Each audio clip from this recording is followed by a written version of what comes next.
Welcome to another change-making conversation from Baptist News Global.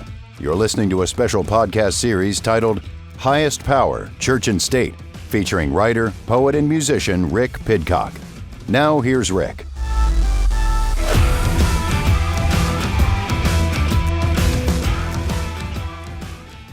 On Monday's episode, we talked about how Pete Hegseth's attempt to make the military chaplaincy great again led him to reducing the number of religious groups recognized by the military from over 200 down to just 31, while excluding a lot of atheist and humanist groups, lumping non-Christian religions into single groups with no nuance, and excluding the Church of Jesus Christ of Latter-day Saints from Christianity altogether. Of course, that led to a lot of outrage, especially from Mormons, including the Republican Senators Mike Lee and John Curtis of Utah. As a brief reminder, here's how upset Senator Mike Lee was about it. Every faith group in America that professes faith in Jesus Christ is Christian, with one exception.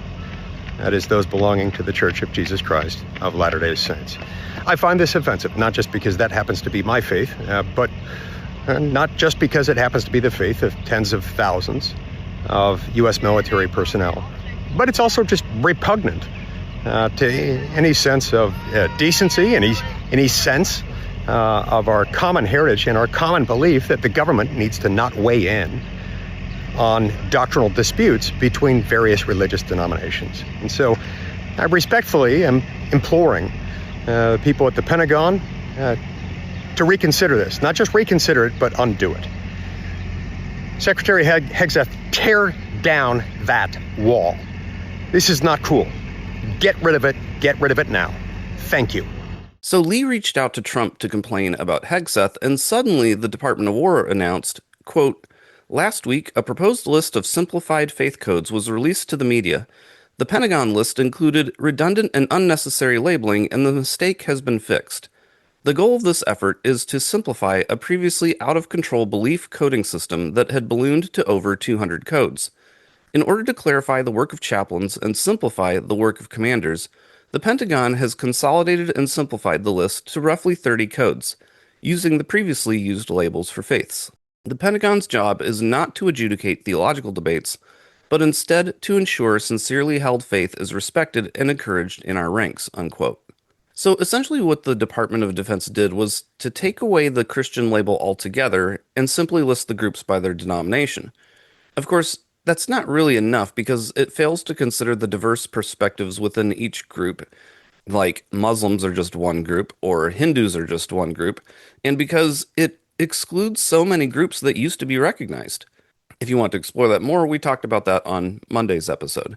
So then Senator Mike Lee posted on X, "Thank you, President Trump, for standing up for Latter-day Saints. When we asked for your help, you responded by doing the exact opposite of what Martin Van Buren did when we asked for his help in 1839, and we are most grateful for that."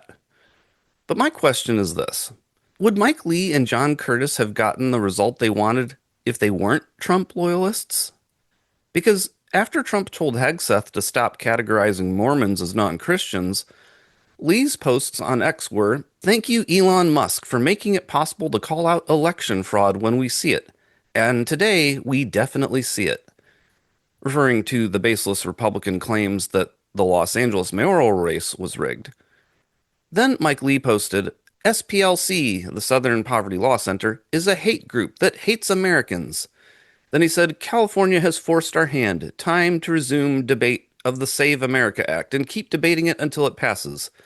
I will not stop advocating for the Save America Act. We haven't exhausted all the tools at our disposal to pass it. Until we have done so, I'm not going to stop.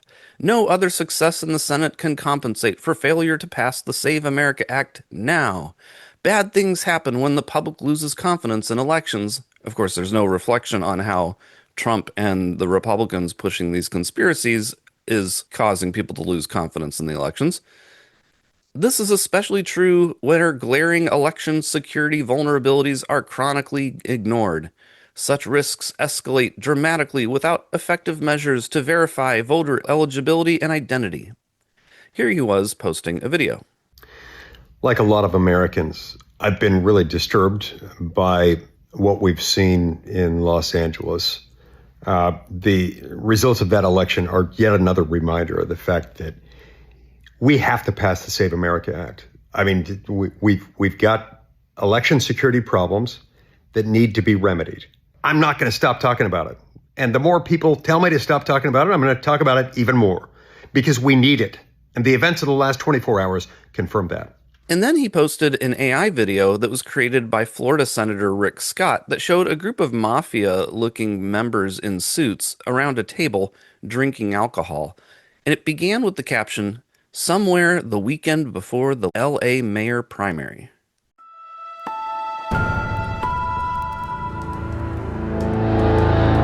Gentlemen, ladies, we have a problem. Spencer Pratt is polling at 30%. 30%? He can't make the runoff. I don't care what it takes. So what do we do? Harvest the ballots. Photo ID. Drop boxes. Can we do all that? Since the Save America Act hasn't passed? We can do all of this.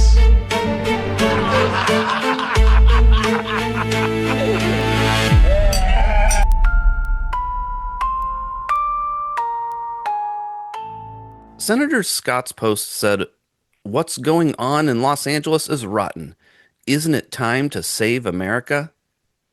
The only other thing he posted was another AI video against transgender people, which I'll spare you from having to listen to.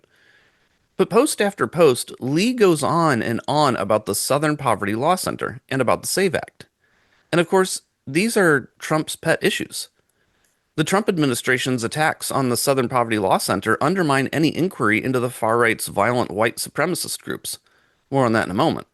And the SAVE Act is all based on Trump's baseless conspiracy theories about election fraud. In fact, if you think the term baseless is unfair, here's Speaker of the House Mike Johnson admitting it himself. I'm not saying it's rigged. I'm saying it stinks to high heaven, and everybody knows that. Let's remove the appearance of impropriety. Let's have what a concept. Let's have votes on an election the day of the election. That's what many states are able to do. I think California is playing around with this. But what evidence is there to prove that there was rigged? Look, some of these efforts are so diabolical and so far upstream it is impossible to prove. But I think everybody knows instinctively something is wrong here. And that's a concern. We need people to believe in the integrity of our election system. There is no proof. It's just conservative paranoia. He literally admitted it's so diabolical and so upstream it's impossible to prove. So, it's baseless. But Senator Mike Lee, the guy who just convinced Trump to convince Hegseth to drop the whole Christian categorization of religions, is all over it. The only perspective that matters isn't even whether one is Republican, or even whether one is Christian.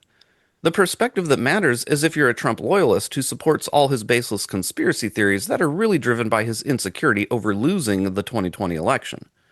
Because the only perspectives that matter are the perspectives of those who bend the knee to Trump, the only persecution that matters is the supposed persecution of those who bend the knee to Trump.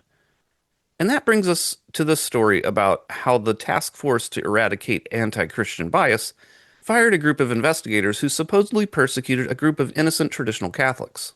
We've covered this multiple times in articles and episodes of Highest Power Church and State.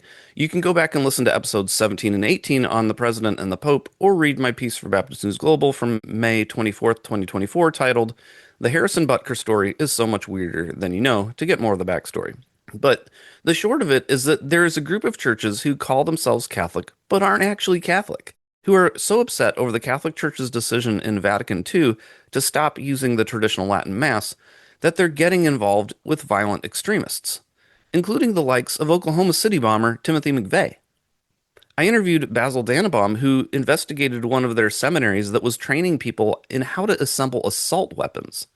As Hemant Mehta wrote, quote, "Beginning in 2019, the FBI began tracking an unnamed man who advocated civil war and the assassination of politicians, and then purchased semi-automatic weapons and ammo.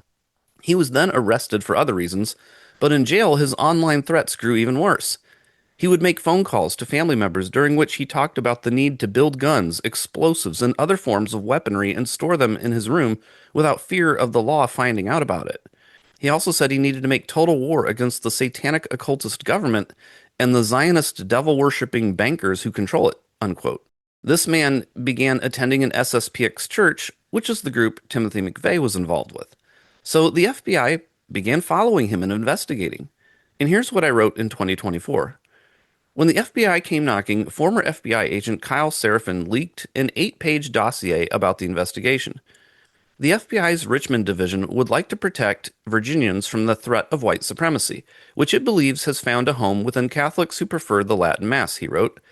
As a result, chief law enforcement officers from 20 states signed a letter condemning the investigation to U.S. Attorney General Merrick Garland. In response, Representative Jim Jordan of Ohio subpoenaed FBI Director Christopher Wray, who denied the accusations, saying, "We do not conduct investigations based on religious affiliations or practices. Full stop." Garland added, "We have a rule against investigations based on First Amendment activity, and Catholic churches are obviously First Amendment activity." Senator Josh Hawley, the Missouri Republican, claimed the FBI was targeting Catholics, targeting people of faith, specifically for their faith views. But Basil Dannenbaum, who I interviewed, disagrees. He said, "These people were not typical Catholics. They were fringe operators who had exiled themselves from the papacy, Catholics in name only, who were trading guns in the parking lot, who were conspiring to participate in the January 6th insurrection, and set on causing disruption to anything that contradicted their agenda." He later added, "The FBI's investigation into McVeigh and others at St. Mary's, Kansas, is a good indication that traditional Catholicism has been a breeding ground for domestic terrorism for years. It makes you wonder what's going on in traditional fringe Catholic parishes today that led the FBI to investigate, only to be stopped by Jim Jordan." So now, rather than continuing to investigate these people, the Trump administration has fired the investigators for persecuting traditional Christians. Why? Because, remember, being a true Christian is defined by whether or not you bend the knee to Donald Trump. So persecution against Christians gets defined as any failure to support those who bend the knee to Donald Trump. That's why Mormons like Mike Lee are considered Christians. And it's why Pete Hegseth had to cave and stop determining who is and isn't Christian. Of course, I agree that Hegseth shouldn't be determining that. But make no mistake, this whole thing was not driven by theological accuracy. It was driven by those who are loyal to Trump, and who champion Trump's conspiracy theories, claiming to be Christian and demanding to be recognized. The atheists, humanists, and anyone else who was deleted from Hegseth's list of recognized groups didn't get any consideration at all. It was simply the Trump loyalists. That's it for today. Thank you so much for listening. Please like, subscribe, and rate us on your favorite podcast platform, and we'll be back with another episode on Monday. This has been another change-making conversation from Baptist News Global. The episode you've just heard is part of a special podcast series titled Highest Power, Church and State. Be sure to follow BNG daily at baptistnews.com and subscribe to get notifications about future episodes. Baptist News Global is a national nonprofit news service that is independent, free, and faithful. BNG is supported by readers and listeners like you. Learn more at baptistnews.com. This episode was produced and edited by Mac Bowles of TKG Communications, LLC, Dallas, Texas.